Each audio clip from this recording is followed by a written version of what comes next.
Slap tongue is a pretty cool technique to be able to play on your saxophone. Not only does it sound really good, but it's also becoming more and more of an expectation for more advanced players. What I'm going to offer you here are 4 different things to think about when it comes to learning slap tongue on your sax.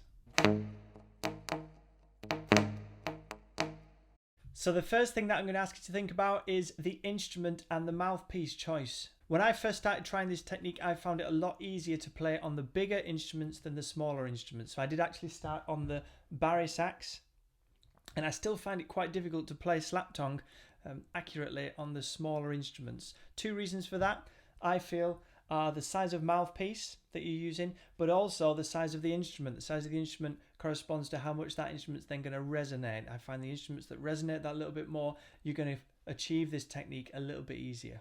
When it comes to mouthpieces, I've got a classical mouthpiece here and a jazz mouthpiece here. These are my tenor setups.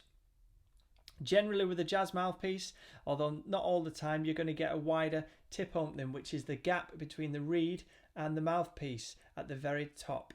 Okay, the wider that tip opening, the easier or the more that reed is going to flex, and the easier it's going to be to achieve slap tongue. So I would recommend that you use a mouthpiece with a slightly wider tip opening. The next thing to think about would be note choice. Now, I wouldn't recommend just trying this technique to start with on just your mouthpiece or your mouthpiece and crook. Get your instrument together, and the notes that you should be trying are anything lower than a G. Again, the reason for that, I would say, is because of the way that the instrument resonates. I find it a lot easier to get this technique, to get the slap tongue with the lower notes on the instrument, and that doesn't matter which instrument you're playing, the lower notes should always speak a little bit easier.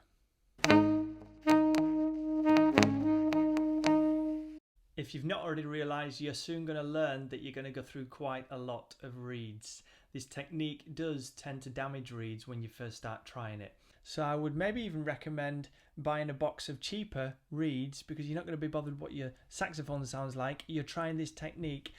Buy yourself a box of cheaper reeds so you're not turning your really expensive ones into something that looks like that. Another thing to think about is probably reducing the strength of your reed by about a half. This is all about the flexibility in the reed. With a softer reed, there's going to be that little bit more flexibility. It's going to be a little bit easier for you to achieve this technique. So buy yourself a box of really cheap reeds and go at least half a strength softer. The fourth and final thing to think about is probably the most important. It's the movement of your tongue itself. Now, there is often the suggestion that you should start practicing this technique or learning this technique with just your reed. I'm still unsure about whether that's going to be very useful. For me, it's just going to feel like you're having to learn the technique again when you get the reed on the mouthpiece. So I suggest, as I've just mentioned before, get the saxophone together and start learning this technique with the whole saxophone, not just the reed. One thing that really struck me when I got this technique was how aggressive the movement is of your tongue compared to what we're used to. We're quite used to, say this is your reed and this is your tongue, we're quite used to our tonguing being quite light. So the tongue touches the tip of the reed or somewhere on the reed to stop it from vibrating. That's normal tonguing. The action for me when I'm using slap tongue is really quite aggressive, and it's a downwards and forwards movement. So my tongue sits on the reed in very much the same way. It might be a little bit flatter against the reed, and I push my tongue forwards and down like this. And what that does, that brings the reed down, and it's that action there that causes the slap sound.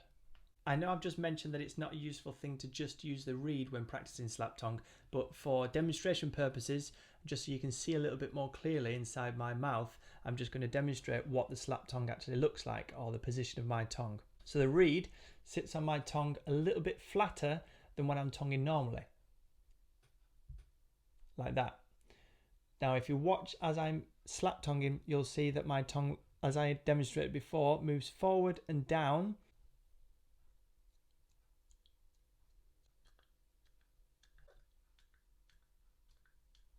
And now you can hear that there's not that click there that some people try and achieve before they move it onto their mouthpiece.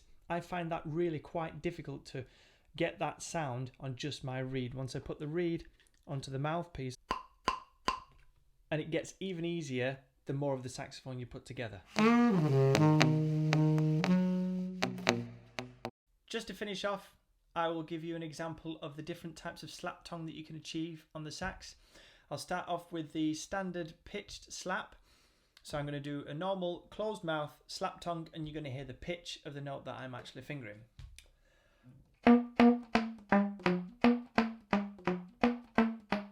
The next one is the open mouth slap. Now this one is a lot more percussive. It's a loud effect. It's not as easy to achieve on the upper register, but it's quite a good one to get on the lower one. So I'll play with some of the lower notes, and I'll play an open mouth slap.